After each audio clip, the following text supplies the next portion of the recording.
Oke, clear ya, lancar ya. Aku izin matiin komen yang ada di Igoy, yang ada di YT dan di TokTok. Aku juga live di Igoy. Malam hari ini aku bakal ngebahas banyak banget saham sih.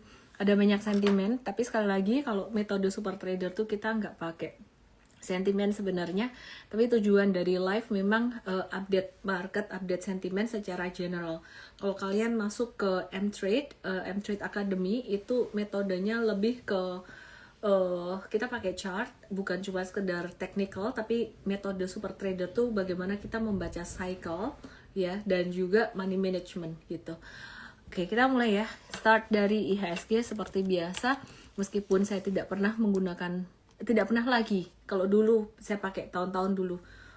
Sekarang saya tidak pakai IHSG sebagai patokan. Kenapa? Karena IHSG seringkali naik turunnya digerakkan oleh saham yang likuiditasnya kecil tapi market cap-nya gede, seperti contohnya DSSA, dan tidak mencerminkan market secara keseluruhan lagi. Jadi itu cuma mencerminkan beberapa saham.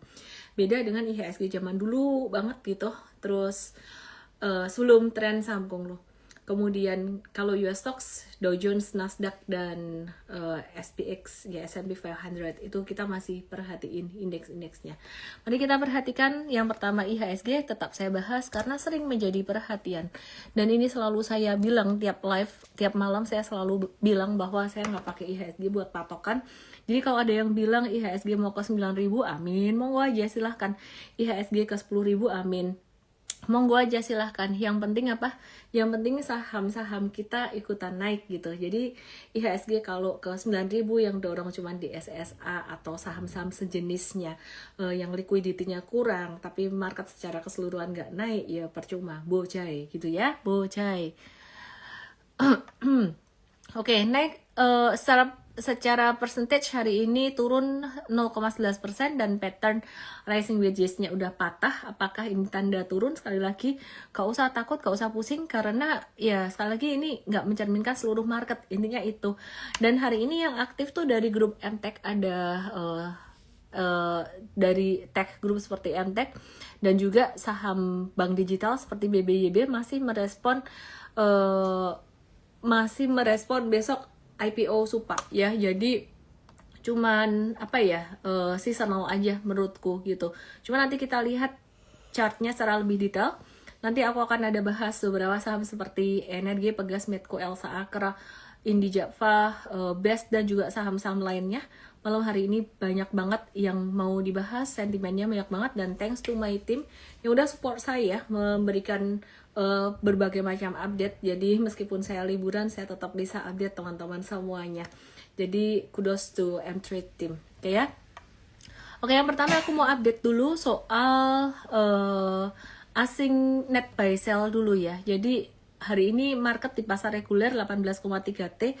Angka ini besar atau kecil? Lumayan sih, lumayan. Jadi kalau gede itu sekitar 20-an. Kalau tahun lalu malah 10-an T itu, jadi sepi banget ya. Sempat setelah pandemi itu rata-rata 10-14 T doang, ya ampun sepi banget. Hari ini 18,3 T, lagi-lagi yang ngedominasi transaksinya tuh ada saham Bumi. Di M-Trade itu udah multi-bagger, udah cuan berapa ya, sekitar up to 170%an, 171% saham Bumi. Let me check. Boom di M-Trade. Benar, 171,88%. Tapi ini buy-nya dari Oktober kemarin. Jadi kalian kalau ikut M-Trade jangan berharap baru masuk 1-2 hari terus kemudian langsung cuan segitu. Pas dulu abis beli boom sempat ada turunnya juga, ada sideways-nya juga gitu ya. Nah, terus kemudian ada transaksi di pasar reguler saham BRI 1T lumayan gede juga. Dan setelah itu ada saham BCA 723M. Dan di pasar negosiasi ada saham lucu-lucu yang transaksinya gede banget.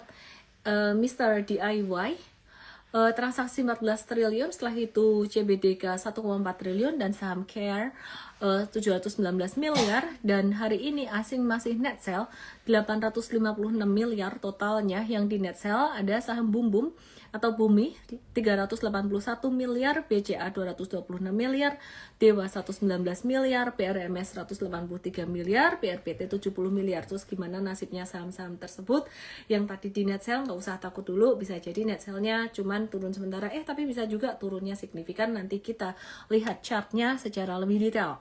Nah, hari ini BI ada menahan suku bunga. Jadi gimana kabarnya selengkapnya? Tapi sebelum ngebahas tentang BI, aku pengen bahas tentang rilis data ekonomi Amerika dulu ya. Aku pengen ngebahas tentang rilis data ekonomi Amerika. Nah, jadi tadi malam tuh tepat pas setelah aku live tadi malam sih sebenarnya, atau sebelum ya, itu ada rilis data non-farm payroll. Nah, jadi non-farm payroll Amerika ini data yang sangat penting sekali, terutama buat yang trading forex. Biasa kalau ada NFP, gerakannya bakalan jadi volatile banget gitu ya.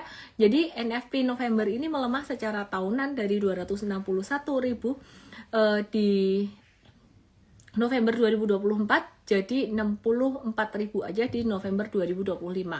Dimana tingkat penganggurannya naik ke level tertinggi sejak tahun 2021 dari 4,4% jadi 4,6% dan konsumsinya melambat. Jadi penjualan retail tahunan itu melambat dari tadinya tumbuh 4,3%, jadi pertumbuhannya hanya 3,5% saja. Terus aktivitas manufaktur di Amerika melemah, PMI manufakturnya turun dari 52,2 jadi 51,8. Di atas 50 masih ekspansif, tapi karena dia turun itu menunjukkan sebenarnya pertumbuhannya melambat dan mendekati ambang batas 50. Kalau di bawah 50 dia jadi kontraksi. Dan angka 51,8 ini merupakan angka yang terendah dalam 5 bulan terakhir ya, meskipun dia masih di atas angka 50. Dan data-data tadi makro di Amerika itu menjadi signal bahwa ekonomi Amerika saat ini tidak sekuat sebelumnya. Jadi maka ekspektasi market makin kuat bahwa The Fed ke depan di 2026 bisa lanjut menurunkan suku bunga, apalagi Jerome Powell itu ada kemungkinan diganti dan masa jabatannya memang berakhir di Mei 2026. Kalau penggantinya itu sepaham dengan Trump, maka akan ada penurunan suku bunga lagi gitu. Ya, jadi sebelumnya The Fed itu ada bilang suku bunga potensi turun sekali di tahun depan. Saat ini ekspektasi market The Fed bisa nurunkan 2 kali di tahun depan 2026, yaitu pada Juni dan juga September 2026. Gitu ya. Nah, terus dengan data ekonomi Amerika melemah, ekspektasinya jadi makin besar untuk The Fed nurunin suku bunga di 2026. Apa sih sebenarnya artinya ke pasar saham? Kalian semua yang udah follow aku sekian lama pasti kalian ngerti dampaknya penurunan suku bunga. Ada beberapa hal. Yang pertama, dampak ke pasar saham biasanya bikin harga saham naik, tapi pas kejadian pas nurunin suku bunganya biasanya malah agak-agak turun dikit atau malah lagi sell on news gitu. Jadi naiknya itu pas mulai ada kisi-kisinya lah, biasanya beberapa bulan sebelumnya gitu. Kalau ada kisi-kisi berapa persen dia bakalan turun, itu saham bisa naik. Tapi pas benar-benar diturunin, biasa orang-orang justru malah profit taking sahamnya. Kemudian efek kedua, penurunan suku bunga membuat harga emas naiknya juga bukan pas dituruninnya, tapi naiknya pas lagi dapat kisi-kisi pertama, The Fed bakalan nurunin suku bunga kayak gitu. Nah, biasanya naik dulu emas, tapi pas The Fed benar-benar nurunin suku bunganya, selang beberapa hari emas tuh bisa turun karena profit taking gitu ya, jadi sell on news. Kemudian yang ketiga, dampak dari penurunan suku bunga pas kisi-kisinya tuh muncul ya, bocorannya lah kira-kira itu sudah mulai tersebar. Saat ini belum ya, jadi untuk the next pemotongan suku bunga bocorannya belum firm gitu ya. Jadi kalau misalkan bocorannya sudah confirm, bocoran kok confirm ya, gitulah maksudnya ya. Jadi biasanya dari speech-nya Jerome Powell atau ketua The Fed itu sendiri gitu. Jadi dampak ketiga adalah indeks dolar Amerika. Dolar Amerika itu melemah dibandingkan dengan 6 mata uang kuat negara lainnya gitu. Jadi disebut dengan DXY gitu ya. Jadi kita memperhatikan 3 hal itu. Dan biasanya ini jadi kesempatan buat trader saham Dan kripto juga bisa naik kalau misalkan ada rencana suku bunga mau diturunin lagi gitu ya. Tapi pas dituruninnya lagi-lagi sell on news. Jadi kripto, emas dan juga saham biasanya merespon positif kalau suku bunga mau diturunin, dan juga kalau untuk traders forex itu biasanya USD-nya yang turun gitu ya, kira-kira seperti itu. Tapi ini belum ada kisi-kisi yang firm untuk tahun 2026, jadi masih tebak-tebakan.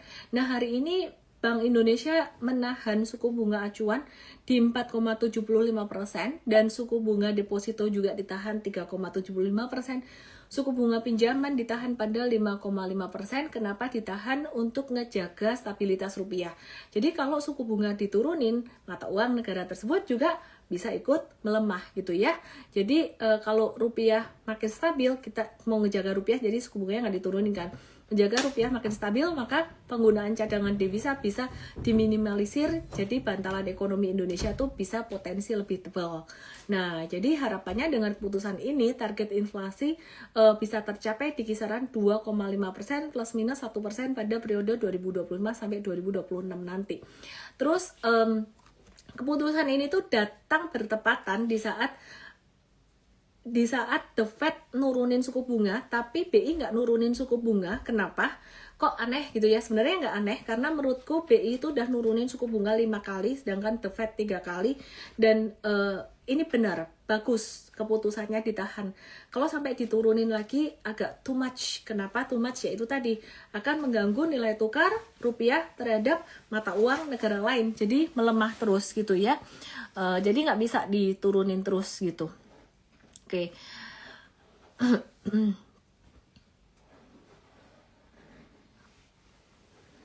Oke, terus dan ini menjadi sentimen positif ya teman-teman buat sektor perbankan dan juga sektor properti, di mana saham-saham properti banyak yang masih di bawah dan saat ini sudah mulai beberapa ada yang aktif. Nah, kita mau ngelihat juga untuk sektor perbankan yang diperhatikan tuh apa sih sebenarnya? Loan growth. Kalau kalian nanya saham perbankan kok masih lambat, ya beberapa hari kemarin memang naik, dan aku melihat memang ada tanda-tanda saham perbankan ini udah bottoming. Bottoming itu artinya kalau turun juga turunnya udah nggak seberapa lagi gitu loh. Cuman kalau dibilang naik cepat ya enggak gitu, kayak masih sideways aja gitu ya. Naiknya bisa naik tapi naiknya nggak bisa ngegas gitu dibandingin saham-saham second liner. Sebenarnya kalau kalian nanya kenapa, jawabannya sangat sederhana sekali ya, sesuai dengan guidance atau petunjuk di tahun 2026 atau prediksi tahun 2026 dari perbankan itu sendiri. Jadi untuk pertumbuhan kredit itu diperhatiin banget. Pertumbuhan kredit perbankan itu naik dari 7,36% di Oktober jadi 7,74% ya di per November 2025 secara tahunan. Jadi Oktober kemarin tahunan, November ini juga tahunan, naiknya sekitar 7,74% di November. Nah, maksudnya apa? Artinya angka ini tuh apa? Angka ini tuh masih lebih rendah dibandingin dengan target 2025 dari Bank Indonesia yang sudah di downgrade. Jadi targetnya 8-11%, target itu pun udah diturunin. Tapi masih lebih rendah. Cuman kalau ngelihat target dari BCA, angka ini sesuai dengan prediksinya atau guidance-nya dari BCA itu sendiri ya, dari Bank Sentral Asia. Dan kurang lebih lah gitu, dan dari bank-bank lainnya, Bank Himbara, terutama BCA waktu itu ngasih target guidance loan growth-nya, sebentar ya aku cek guidance ya, guidance loan growth-nya waktu itu di awal tahun BCA bilang 6-8% untuk tahun 2025 ini. Jadi masih sesuai dengan perkiraan. Jadi kalau menurut aku sih targetnya BI yang agak ketinggian, 8-11%. Jadi kalau BCA ngasih target biasanya agak-agak konservatif, tapi bisa over deliver, itu kan lebih bagus gitu ya. Oke, terus kemudian ayah, apa ini firmware update? Semoga nggak mati. The keyboard will be disabled for a few minutes during the update. Oke. Kok bisa lo keluar update kayak gini? Pas aku lagi live, ya sudahlah. Semoga nggak mati ya. Oke, terus kemudian Sektor energi berpotensi untuk masih aktif dan bagus di akhir tahun. Kenapa? Karena efek liburan Nataru, demand BBM biasanya meningkat, tapi itu bukan faktor yang signifikan. Tapi yang menurut saya signifikan adalah permintaan batubara musim dingin di belahan negara utara. Jadi termasuk China, itu permintaan untuk musim dingin lumayan tinggi ya. Jadi nanti kita lihat untuk saham-saham energi kabarnya gimana. Terus kemudian untuk saham-saham poultry itu demand-nya juga berpotensi naik jelang Nataru ya, dan juga sekarang ada MBG itu bisa berpotensi menguat. Harga pakan yang distabilkan pemerintah juga berdampak positif buat sektor poultry. Jadi nanti diingetin kita akan bahas saham-saham poultry juga. Terus di akhir tahun ini ada kabar juga bahwa banyak kementerian ngembaliin anggaran hingga 4,5 triliun nggak terserap gitu. Cuman masih oke lah, angka ini nggak ngeganggu pertumbuhan ekonomi. Oke, kita mau bahas dari emiten oil dulu ya. Kita bahas emiten oil dulu. Kita lihat harga minyak bagaimana. Lo nggak ngebahas banking dulu toh soal suku bunga tadi. Oke, baiklah kalau gitu kita bahas banking dulu deh. Banking, properti, terus habis itu kita ke sektor komoditas ya, ke oil ya. Oke, untung update-nya udah selesai, cepat banget update-nya. Kita mau bahas saham banking dulu. Nah, jadi ini wajar sebenarnya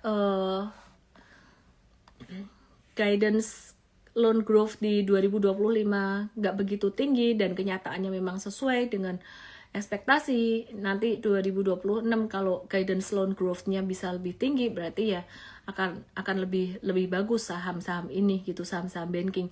Cuman kayaknya 2026 belum banyak perubahan. Ya, jadi bisa naik tapi belum banyak perubahan. Kalau kalian nggak sabar long term investing, jiwanya trading, ya udah trading aja, cuan bungkus dulu gitu. BCA support di 7.900 kalau kalian mau nawar saat ini. Sebenarnya valuasi murah, tapi kalau kalian trading support 7.900. Dan per hari ini masih ketahan di support tersebut. Dalam jangka pendek dia bisa berpotensi menuju ke level 9750. Ini udah upside yang bagus banget dan ini udah 20% angka ini. Jadi kalau yang konservatifnya di 8.700 untuk profit taking sekitar 7,64%. Tapi kalau kalian nanya buat long term investing bagus enggak? Bagus sih, tapi dividennya kecil. Jadi kalau kalian dividen investing kayaknya saham lain lebih cocok. Yang ini dia lebih apa ya? Dalam tanda kutip aman, maksudnya nggak mungkin kayak yang kena FCA, nggak mungkin kena suspensi, kayak gitu-gitu sih.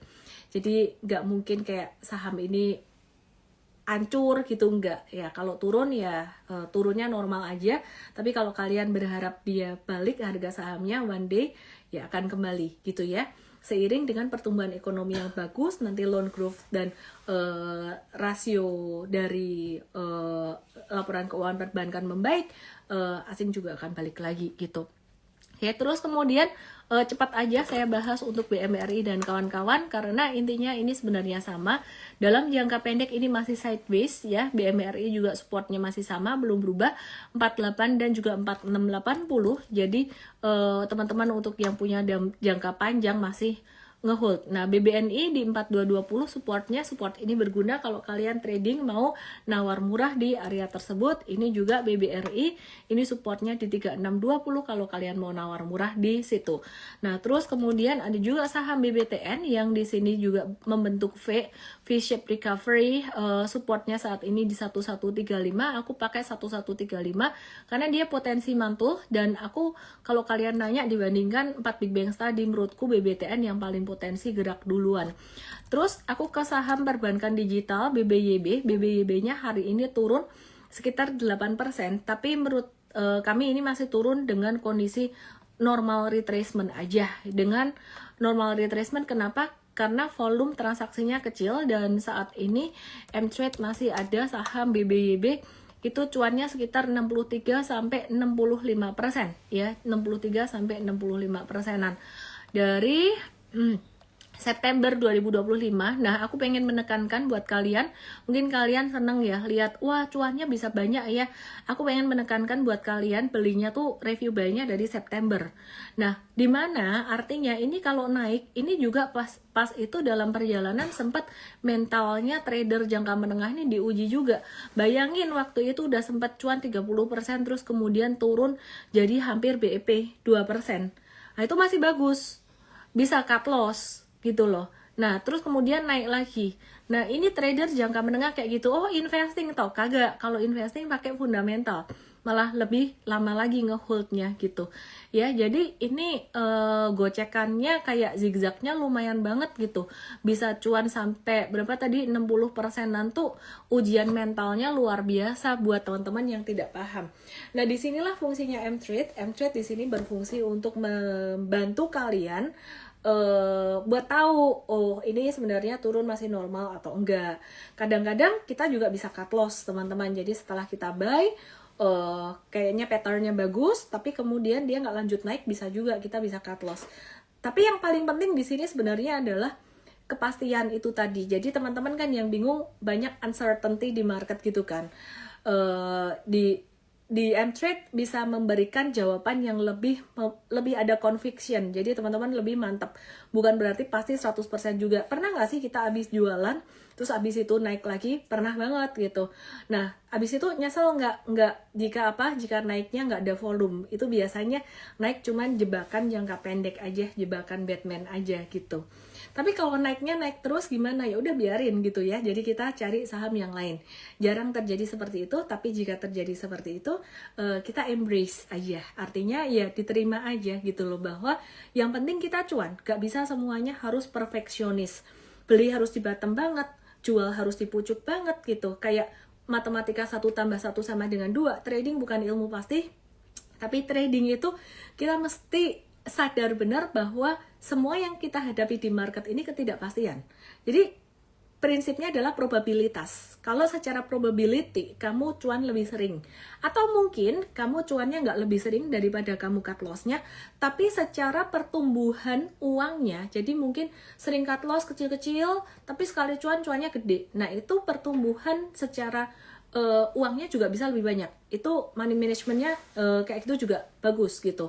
Dan itu hanya bisa terjadi jika kamu belinya dengan nominal yang sama di awal gitu ya. Nah itu baru secuil ilmu money management yang diajarkan di M-Trade. Belum lagi kalau ada ilmu piramida kayak gitu, bukan sekedar averaging down. Jadi teman-teman yang mau belajar bersama M-Trade langsung aja DM saya M-Trade Start untuk bisa ikut kelas gratisnya. Nanti ada lagi di bulan Januari ya. Jadi kalau tanggal 20 this weekend tuh M-Fast Start tuh yang investing punya ala Warren Buffett.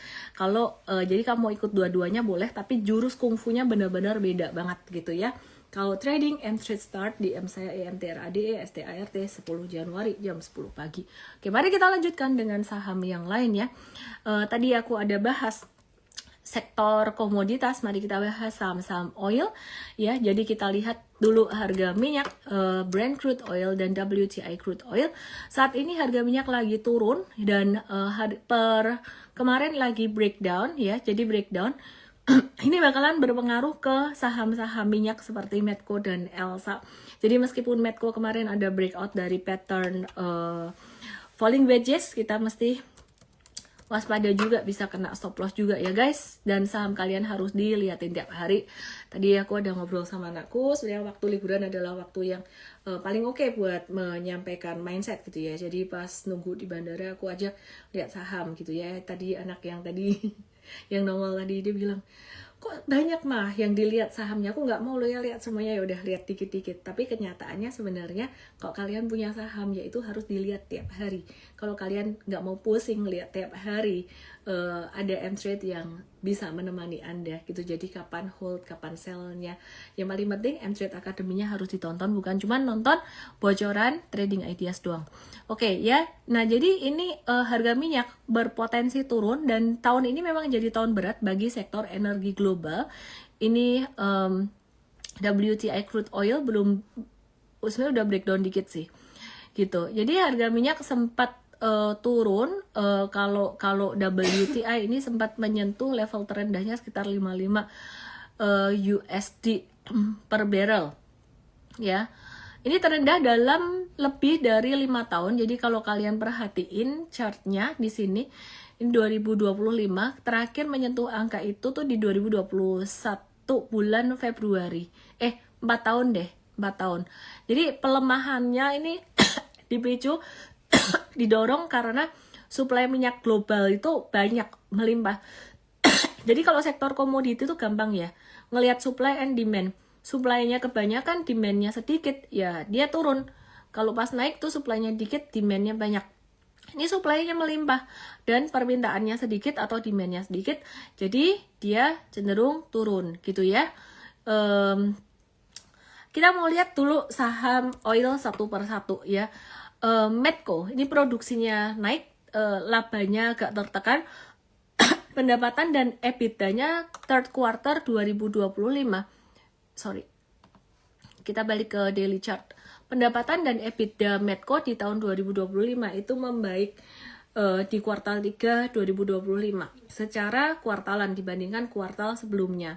Karena ada tambahan 20% kepemilikan koridor PSC dan produksinya sempat naik gitu ya. Tapi masalah utamanya tuh ada di bottom line atau labanya. Laba di 9 bulan 2025 ini turun tajam dibandingkan dengan tahun sebelumnya. Kontribusi AMMN atau tembaga itu juga melemah sepanjang tahun gitu. Jadi secara operasional untungnya Medco ini masih efisien secara biayanya ya, jadi masih efisien gitu. Jadi EBITDA marginnya masih lebih dari 53%. Nah, jadi tekanan laba ini lebih dikarenakan karena siklus harga minyak itu sendiri, bukan karena operasionalnya.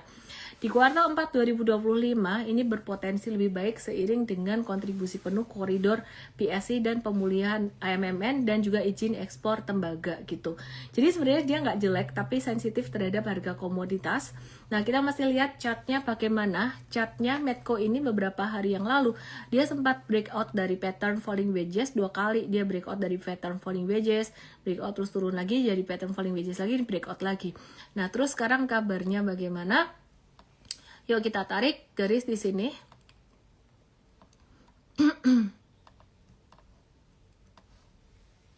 Ya, ini aku tarik garis di sini, aku kasih warna yang beda biar kalian bisa lihat.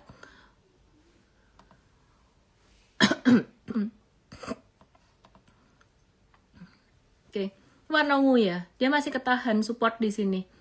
1225 ini jadi support yang sakral. Breakdown dari 1225 ini kita coba batasin risiko apalagi dengan volume transaksi besar. Kalau volumenya belum terlalu besar, mau wait and see sedikit juga masih bisa. Karena sentimennya buat sektor minyak masih agak kurang bagus. Cuman sebenarnya ya, saham komoditas dan harga komoditas yang lagi di bottom itu pro dan kontra sih.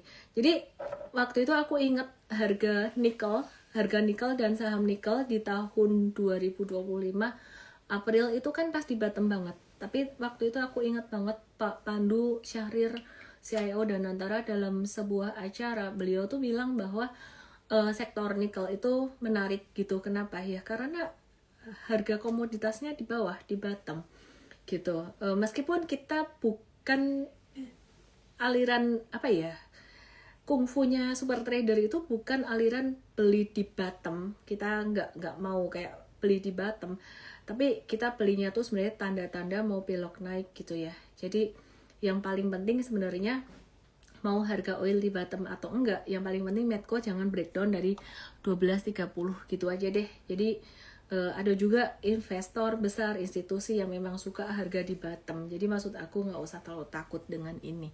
Just being objektif. Kalau takut itu artinya sebenarnya kamu masuk dengan duit kegedean gitu aja sih. Oke, minyak Xinjiang. Mau lihat mereknya. Berbagai macam minyak nyong-nyong aku koleksi. Bentar ya. Mari kita lihat Elsa, apa kabarnya Elsa. Jadi kesimpulannya Medco gimana nih? Pasti pada masih bingung. Belajar dong di M-Trade Academy ya. Medco intinya di atas 12.35 masih hold, dan sementara volumenya justru malah volume hijaunya masih lebih tinggi daripada merahnya gitu. Jadi kita masih ngehold. Bahkan 12.35 masih menjadi area best price gitu ya. Mari kita lihat saham Elsa. Elsa yang hari ini juga aktif ya. Sama kayak Medco, labanya agak-agak turun ya. Jadi labanya turun tipis. Itu sekitar 4-5% secara tahunan pada kuartal 3 2025. Laba bersihnya sekitar bertambah laba bersihnya kurang lebih 526 miliar. Jadi penurunannya tergolong sangat ringan sih sebenarnya kalau dibandingkan dengan emiten migas yang lain yang labanya bisa turun puluhan persen saat harga minyak melemah gitu. Jadi kekuatan utama Elsa ini ada pada bisnis distribusi dan logistik BBM. Nah, jadi dia ngelayanin kebutuhan harian energi sehingga permintaan tuh bersifat nggak elastis gitu loh, inelastis. Jadi kebutuhannya selalu ada gitu. Masyarakat dan industri tetap butuh BBM. Baik saat harga minyak tinggi maupun saat turun gitu ya ke harga 55 sampai 59 per barrel tuh nggak terlalu terpengaruh untuk PTL Nusa Tbk. Dari sisi keuangan, karakter defensif Elsa tuh kelihatan dari mana? Dari arus kasnya yang operasional, arus kas operasionalnya stabil karena pendapatan distribusi itu bersifat berulang, recurring. Kemudian volatility labanya tuh lebih rendah dibandingkan dengan emiten hulu migasnya. Thanks for my team yang sudah dengan tadi ada satu discussion yang sangat membantu sekali untuk teman-teman belajar di live ini ya. Jadi tidak hanya di M-Trade, kalau M-Trade lebih ke to the point, ke bagaimana buy and sell gitu sih. Nah, jadi bagaimana kabarnya dengan saham Elsa ya?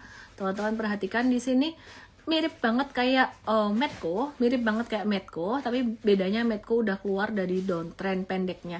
Jadi dalam jangka menengah ini Medco dan Elsa itu masih uptrend. Garisnya kalau tadi ungu di Medco, kalau kamu masih ingat chartnya ada di Igoi aku @LNMay_official.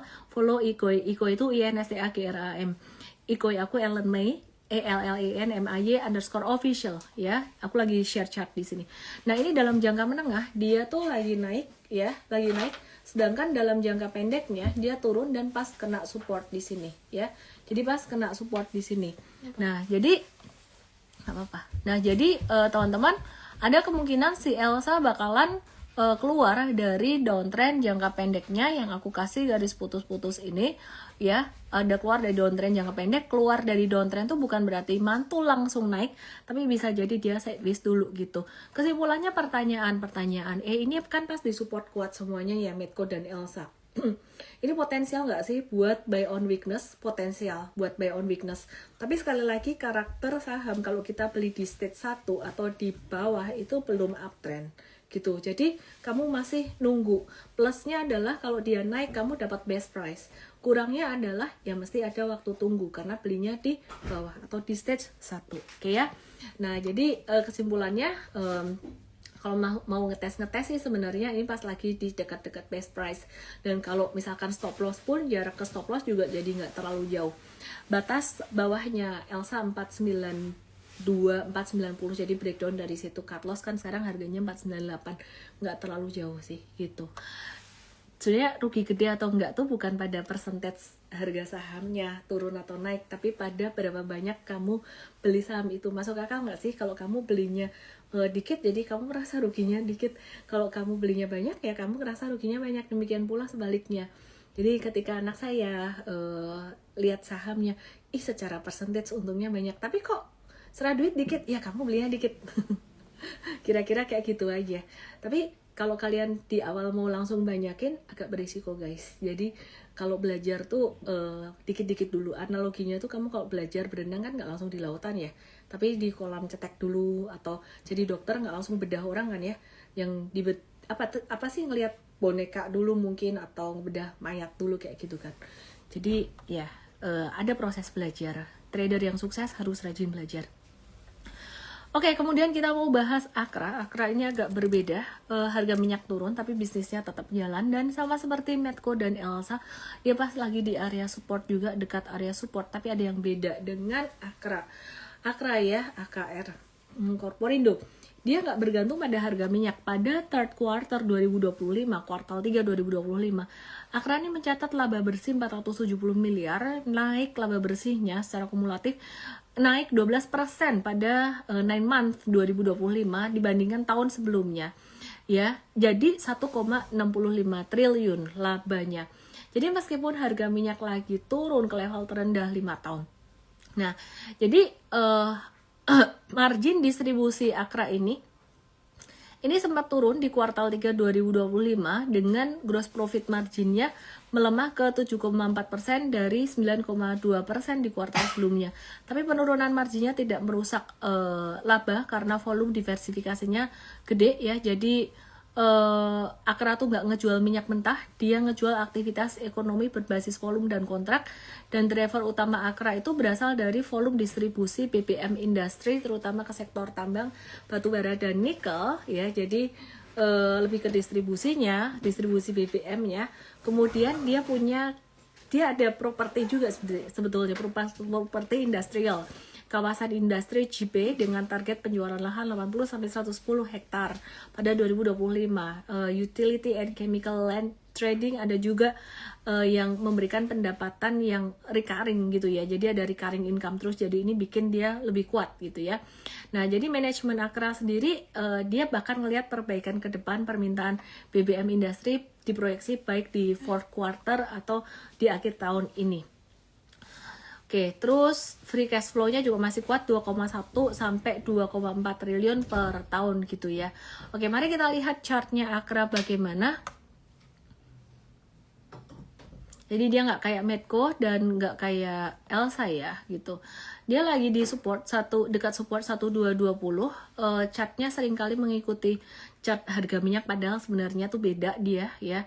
Jadi kalau kalian mau buy on weakness sekitar dekat 1220, cuman big trendnya sideways, jadi agak lambat ya, agak lambat kalau misalkan mau ngarep yang uptrend cepat banget gitu. Jadi paling tektok sideways trading tuh antara 1220, dekat situ profit takingnya mungkin sekitaran 1315-an sekitar itu. Kurang lebih zigzagnya di area tersebut, bahkan kalau lagi dikasih pantulan mungkin sampai 1370-an, tapi sementara strateginya dia sideways trading dulu. Sideways trading tuh berarti belinya dekat support bawah, jualnya dekat support atas, kurang lebih seperti itu kayak cara tradingnya ESA. Jadi bukan yang hold panjang banget. Kenapa? Karena ya trennya masih belum mendukung, siklusnya masih belum mendukung. Oke, yuk mari kita ke energi. Nah, kalau yang ini ada bau-bau Konglo Bakri energi yang udah ngasih cuan buat M-Trade, sempat cuan 148% dan sekarang cuan 53%, tapi kalian perlu perhatikan sejak 11 November ya. Jadi ada proses juga setelah buy, waktu itu sempat stagnan juga, sempat bisa turun-turun dikit juga gitu ya. Jadi energi ini ekspansi, ada ekspansi lapangan gas baru dan bisnisnya memang lagi ekspansi, ditopang dengan penemuan sumur gas baru di Sengkang gitu ya. Produksi dan cadangannya dia diproyeksi naik signifikan karena temuan di Sengkang ya, dan juga Bentu, ditambah rencana ada obligasi 4 triliun yang bikin growth story-nya makin bagus. Terus produksi dan cadangannya dia juga naik ya, jadi produksinya diproyeksi naik 10-15%. Ada katalis tambahan di mana dia potensi masuk ke MSCI Big Caps. Jadi bisa jadi booster buat harga sahamnya dia. Nah, terus pendanaan ekspansi dia juga nerbitin obligasi 4 triliun tadi. Gitu sih. Nah, terus chartnya gimana? Dia bakalan sideways. Sideways tuh kayak gini. Kayak 14 Oktober sampai dengan 30 Oktober sideways, dia bakalan sideways dulu.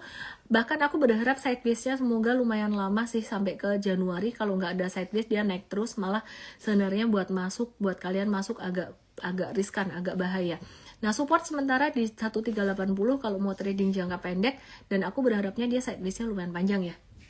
Kalau dia sideways-nya cuma segini doang, agak kurang oke sebenarnya. Dan chart sudah agak divergen, harga sempat naik tapi volumenya turun gitu. Nah kalau M-Trade ada punya modal di bawah 990, jadi kita masih bisa hold gitu. Tapi kalau kamu punya di modal 1200-an ke atas, kayaknya ya siap-siap profit taking dulu sebagian gitu ya. Oke, terus kemudian mari kita lihat Pegas. Pegas ini dia diborong oleh investor gede kakap. Ada BlackRock, Wisdom Tree, Dimensional Fund Investor, State Street Corp, American Century Coast. Jadi investor-investor institusi ada ngebeli saham ini. Bagus nggak sih? Trennya untuk jangka menengah sih oke. Cuman ya biasanya kalau saham ini ya Pegas, saham komoditas ini punya pemerintah, sideways-nya lumayan lama. Biasanya sideways-nya dia lumayan lama gitu. Jadi kayak PTBA juga sideways-nya lumayan lama. Hari ini breakout kecil, potensi ke 1975, yang punya hold dulu, stop loss di bawah 1805.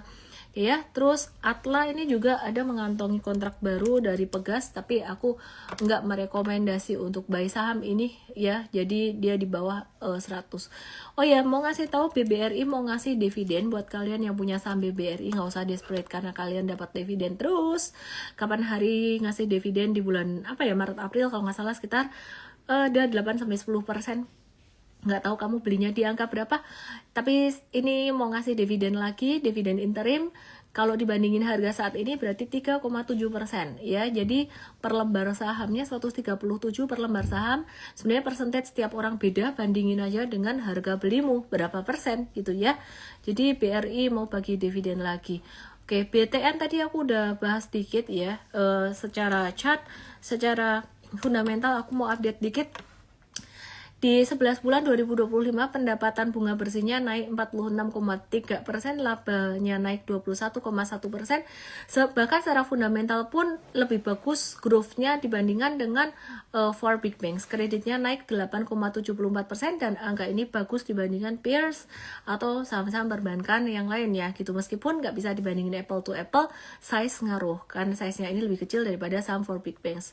Dana pihak ketiganya juga naik 15,77%. Dia mau ada mengubah ke pengurus ya, jadi tanggal 7 Januari ada rapat umum pemegang saham luar biasa. Oke, jadi perbankan sudah rilis laporan keuangan 11 month 2025 ya. BBCA paling solid, BBRI loan growth-nya lumayan tinggi, BBTN unggul di growth tapi ada tantangan di rasio kasa yang rendah gitu. Oke, terus kemudian kita lihat MDIY yang ada transaksi jumbo di pasar nego 14 triliun, tapi trennya kayak gini, siklusnya arahnya masih turun. Avoid dulu, hati-hati dulu ya. Kalau dia naik ya itu hoki-hokian aja lah, kita jangan gambling gitu. Jadi secara probabilitas masih agak kurang oke. CWDK ini M-Trade ada di sini dan kayaknya kita mau, nggak tahu ini mau profit taking atau masih nge-hold. Yang jangka pendek sih yang jelas kita udah profit taking, dan kalau kalian punya jangka pendek CBDK di 8.000 ke atas, ini profit taking dulu deh. Ini ada potensi membentuk double tops pattern kayak gini gitu ya. Jadi double tops itu nggak selalu melulu turun, bisa jadi double topsnya dia bakalan sideways membentuk pennant gini. Cuman kalau modalnya agak tinggi, kalian mesti hati-hati dengan ayunan. Nah, ayunannya nggak melulu ke samping gini juga, bisa jadi ayunannya ada skenario lain, skenario ayunan yang seringkali terjadi belakangan ini. Bisa jadi apa? Falling wedges. Kalau falling wedges sih ciaklat ini sampai 7.700 bisa sampai di bawah itu falling wedgesnya ya, kita nggak tahu. Turun tanpa volume itu tapi seret lumayan. Nah, jadi banyak banget saham yang seperti itu belakangan. Makanya kalau kamu punya modal di atas berapa ya, di atas, meskipun habis itu arahnya naik lagi gitu loh, cuman sideways-nya sampai ke berapa ya kita nggak tahu. Ada sideways yang ke samping, ada sideways yang turun ke bawah tanpa volume gitu ya. Jadi kalau kamu punya modalnya di atas berapa ya, 76 deh ya, profit taking dulu aja nih mumpung di atas gitu ya. Jadi kalau M-Trade punya modal lumayan di bawah nih di 6525, Mari kita lihat CBDK. Ini ngomong-ngomong, aku lagi tenggorokanku panas loh. Tapi kalau nge-live kok gak bisa berhenti ya. 42-46%. Terus, jadi kamu mau profit taking dulu boleh. Kalau kamu mau nge-hold, yang penting kamu siap bakal ada sideways gitu aja. Era lagi masih sideways juga. CBDK mau bikin anak usaha. Kok gak jadi ngantuk ya? Tadi padahal udah teler loh. Kok gak jadi ngantuk ya? Warner Bros menolak tawaran Paramount. US Stocks, thank you banget buat tim US Stocks kita. M-Trade seringkali bikin acara malam-malam ya. Aku nggak tahu malam hari ini ada nggak. Berapa hari ini aku agak-agak kurang bisa catch up, tapi aku sering banget dapat notifikasi jam 9 WIB atau jam 11-nya sini pas aku lagi mau bubuk di Jepang gitu ya. Tiba-tiba iPad aku bunyi. Itu artinya ada Zoom untuk US Academy kita. Kudos to our team, M-Trade team. Oke ya. Jadi masih updated terus. Aku nggak bahas di live karena M-Trade US Academy kita buat yang udah katam untuk Indo Stocks. Itu berenang di lautan samudra luas itu ya. Oke. Aku mau cek buat beberapa pertanyaan. Kalau seandainya kita domestik tahu betul fundamental, kenapa justru foreign masih distribusi? Apakah foreign tidak sepintar domestik? Loh, kok gitu? Loh, justru foreign tahu fundamental toh kan, karena apakah foreign tidak sepintar domestik, atau mungkin ada yang foreign tahu domestik tidak tahu? Foreign maupun domestik sama-sama ngerti bahwa loan growth dan pertumbuhan saham-saham dari laporan keuangan saham-saham banking big banks 2025 tuh slow down. Kenapa? Dari guidance-nya gitu loh. Jadi mereka tahu gitu. Jadi kalau ngelihat kenaikan beberapa hari terakhir, teman-teman lihat volumenya nggak begitu tinggi. Banking itu volumenya nggak begitu tinggi. Cuman di Oktober aja yang kemarin volumenya tinggi. Ferdinand nanya Dewa Bumi PRMS, Toba Dewi BBEB.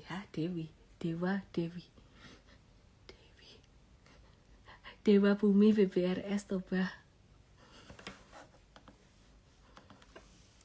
Dewi. Jarang lo yang nanya saham Dewi. Masih uptrend, cuman ya high risk ya, ini high risk gitu. Oke. Dewa lumayan rame lah, lebih rame. Jangan masuk dulu. Kalau aku sih bakalan nawar nunggu retracement 496-an atau 472-an.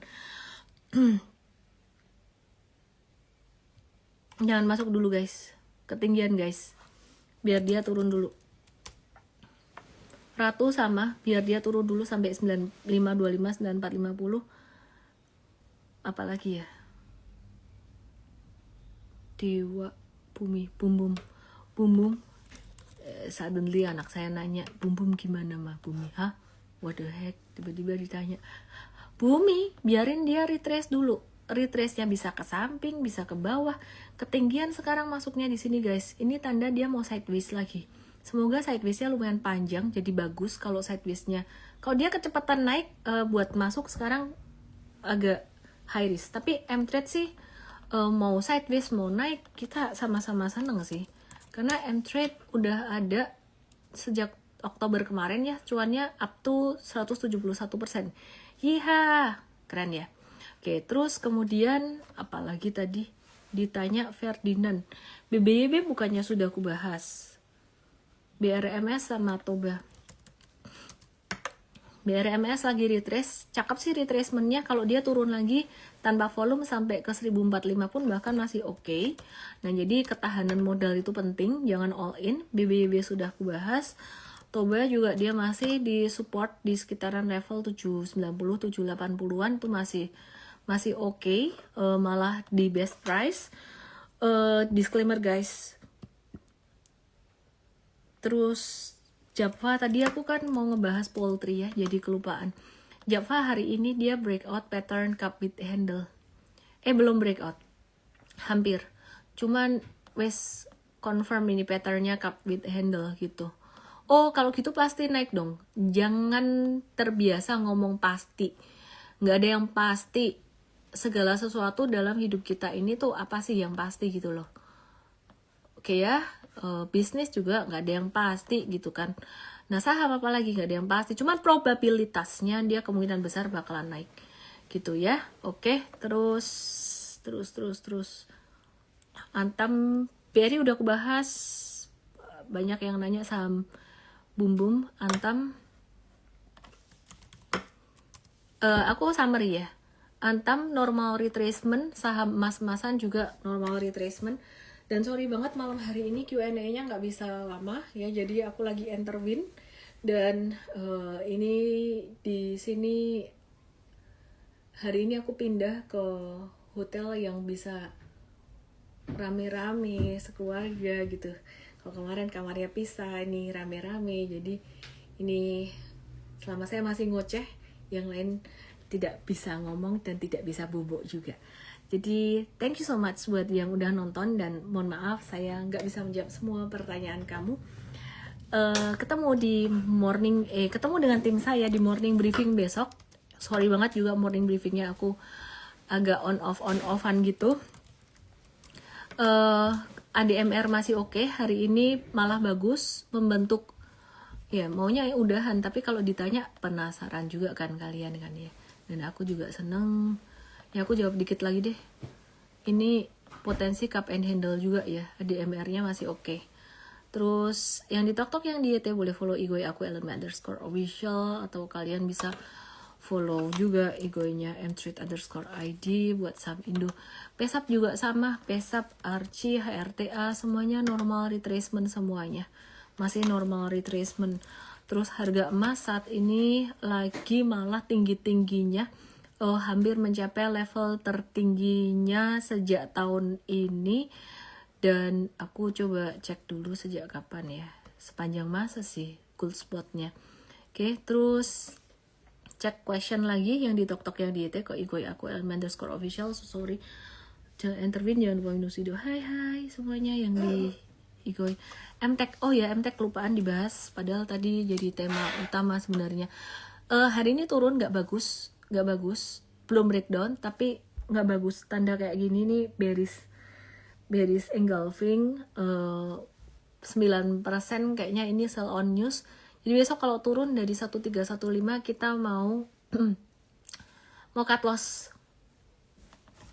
AADI slow, dia dividennya oke, tapi buat yang mau dividen investing dikasih kesempatan murah lagi, tapi ini kemarin yang trading kita caw dulu gitu. Oke. Jadi memang trading dan investing memang beda banget ya. Beda kungfunya. MBMA mirip kayak Elsa dan Medco, pas banget di jangka menengah, dia punya garis ini uptrend, pas banget di supportnya. Jadi kayak Elsa, kayak Medco, dan udah breakout dari jangka pendek, punya downtrend line di sini udah breakout, tapi arahnya bakalan sideways, batas bawah 530, kena best price malah, ini lagi best price. Harum juga sama dia ya, patternnya model-modelnya sama kayak gitu. Intinya kalau Harum di atas 985 masih oke, di bawah itu ciao. Saham emas bagaimana? Agak ketinggian, wait and see dulu aja kalau mau masuk.